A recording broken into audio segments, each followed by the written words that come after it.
Between 1981 and 1985, the MPAA ratings board got so overwhelmed by slasher appeals that horror comedy scripts started slipping through a bureaucratic dead zone where nobody could review them fast enough. That window gave directors the freedom to film extreme content that would normally get censored, push practical effects to career-damaging extremes, and release movies completely unrated rather than cutscenes the board would never approve. Christopher Lee personally apologized to the director of the original Howling for appearing in the sequel, not the polite "thanks for having me" kind, the actual "I'm sorry I was in this" kind, which should tell you everything about how disastrous the production became. The werewolf suits never arrived from Los Angeles after production moved to Czechoslovakia to save money, which honestly tracks for Czech productions in the 80s, where equipment showing up on time was more myth than reality, forcing the crew to raid a TV warehouse and use leftover Planet of the Apes masks from a '74 show that nobody remembers. What's fascinating is how director Philippe Mora turned the embarrassment into an aesthetic choice, leaning into staccato MTV-style editing that moves so fast you almost don't notice the werewolves are literally gorillas with extra fur glued on. Lee's discomfort radiates through every scene, a Hammer horror legend reduced to acting opposite extras who couldn't understand his directions. When Mora ran out of budget to pad the runtime, he just looped the same 5-second clip of Sybil Danning 17 times during the credits, not even trying to hide it, just filling time. Danning was so mortified she left the premiere early. The film disappeared completely, proving even Christopher Lee couldn't save a werewolf movie with barely any wolves, but at least Lee had a finished film to apologize for.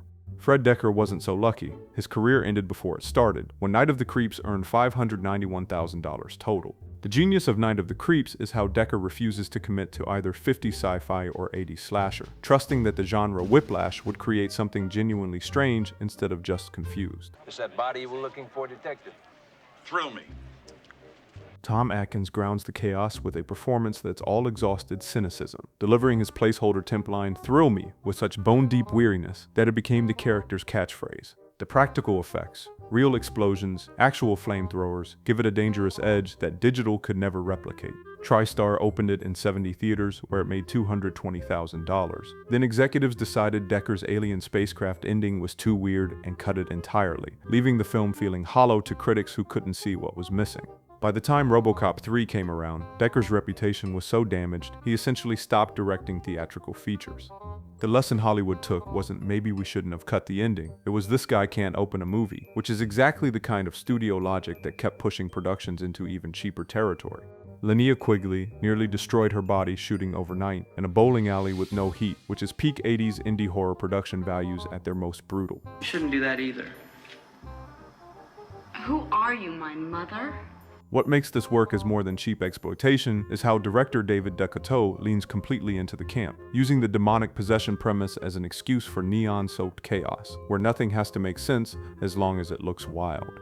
The M-Puppet cost $5,000, required 4 people to operate, and caught fire mid-scene, forcing them to manually blink its eyes with a bite cable for the rest of the shoot, the kind of disaster that would shut down a studio production but just became part of the aesthetic here. Empire Pictures put up $250,000, then started collapsing financially during filming, leaving everyone wondering if their paychecks would bounce. The film's entire existence feels like it's held together with duct tape and spite, which somehow makes it more authentic than anything a major studio was releasing, though authenticity didn't save it from the same direct-to-video fate as everything else in the glitch window. The pattern held with Death Spa, where the effects crew nearly killed someone when toxic smoke from a practical explosion wasn't vented properly, which is horrifying until you realize the actress kept screaming in character for 30 seconds before anyone understood she wasn't acting.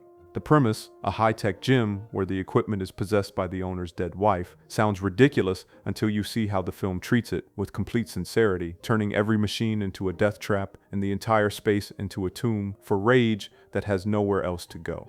Ken Foree thought the script was absurd but played it totally straight, which kept the production from collapsing into self-aware parody, the way most 80s horror comedies did. Made for $750,000 and dumped straight to video, Death Spa is a perfect example of how the MPAA glitch worked. Nobody was paying attention to direct-to-video releases, so filmmakers could get away with anything as long as they avoided theatrical distribution, a loophole that certain actors were about to exploit in ways nobody anticipated.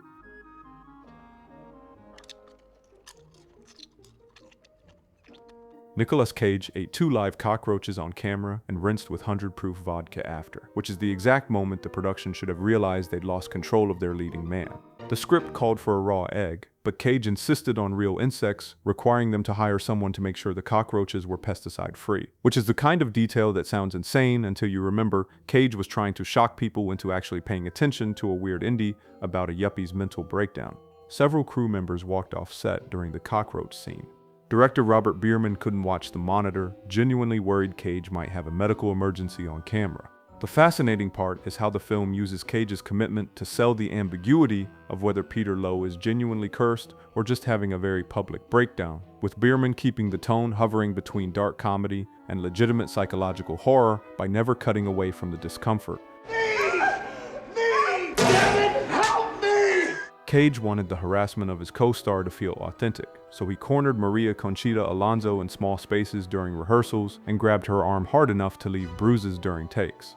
Alonso refused to be near him off camera and later called it one of the worst experiences of her career. The lack of an intimacy coordinator meant this creative friction escalated to a point where the terror on screen looks less like performance and more like genuine reaction to someone who'd completely lost the boundaries between character and reality. You can't get through the day without thinking about me, can you?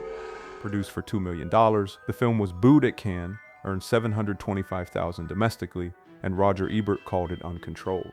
The failure nearly ended Cage's prospects as a leading man, forcing him to take more conventional roles just to stay employed. What nobody predicted was that decades later, a single frame from the "You Don't Say" scene would become one of the internet's most used reaction memes. I couldn't think of a more horrible job if I wanted to. Completely recontextualizing the film from embarrassing disaster to misunderstood masterpiece. The cult redemption gave Cage the leverage to pursue the eccentric, high-risk performances that defined the rest of his career, proving the MPAA's bureaucratic overload accidentally preserved one of the strangest character studies ever committed to film, instead of killing it in the editing room like it deserved, though not every film in the glitch window needed a meme to prove its worth.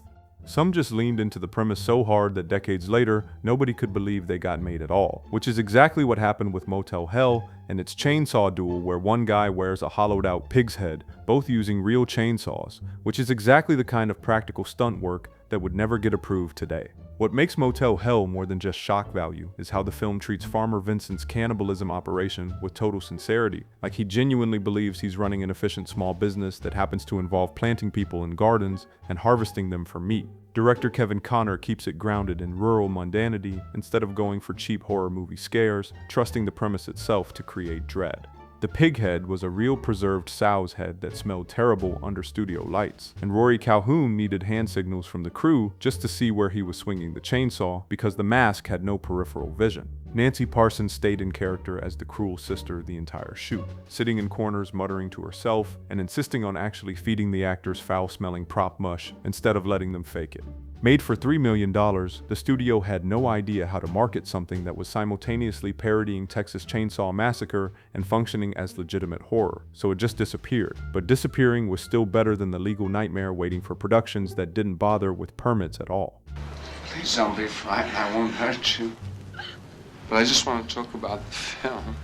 The last horror film shot guerrilla-style at the real 1981 Cannes Film Festival without permits, which means half the movie is just Joe Spinell and Caroline Munro wandering around actual red carpets and festival crowds pretending to be characters while security tried to figure out what was happening.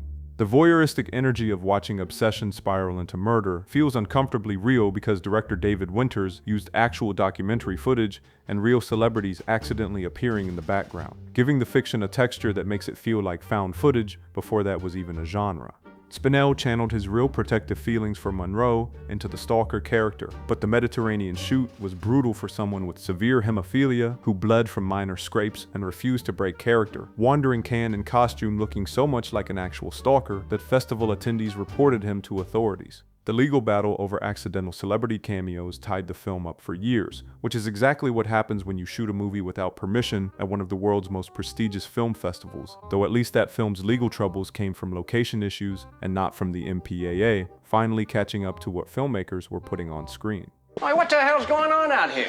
Mister, that graveyard out there is full of people coming out of the ground. By the time Return of the Living Dead went into production, directors had figured out they could push the content itself further than anyone thought possible, leading to actors playing zombies who suffered actual chemical burns from industrial makeup that was never supposed to touch skin for 14 hours at a time, which is the kind of production negligence that defines low-budget horror.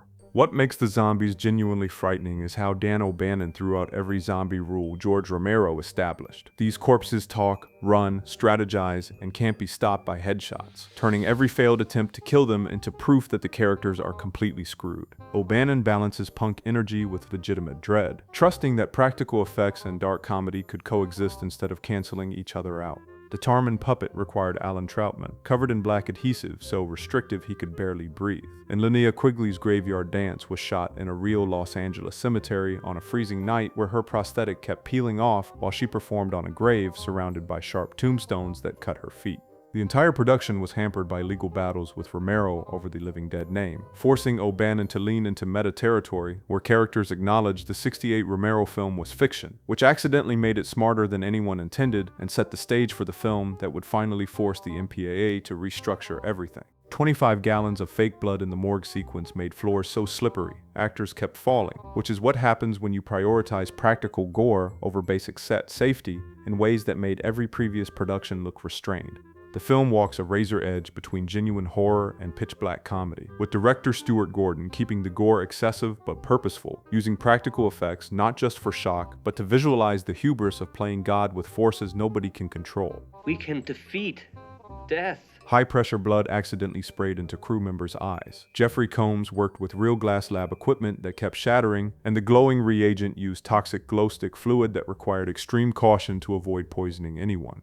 The infamous Crampton scene required David Gale standing under a table for hours with his head through a hole while Crampton was strapped down. Gale, in constant pain from makeup he channeled directly into the character's intensity. When the MPAA gave it an X rating for violence and sexual content, producers made the risky call to release it unrated instead of cutting 15 minutes, which became brilliant marketing. The 4-year glitch proved something Hollywood refused to believe, that audiences wanted horror that didn't follow the rules. These weren't accidents. They were what happened when filmmakers escaped the censors and trusted their instincts. The window closed, the MPAA restructured, but horror comedy had found its audience. If you've seen any of these films, you already know they changed the genre forever. And if you haven't, now's the time to see what the MPAA tried so hard to contain.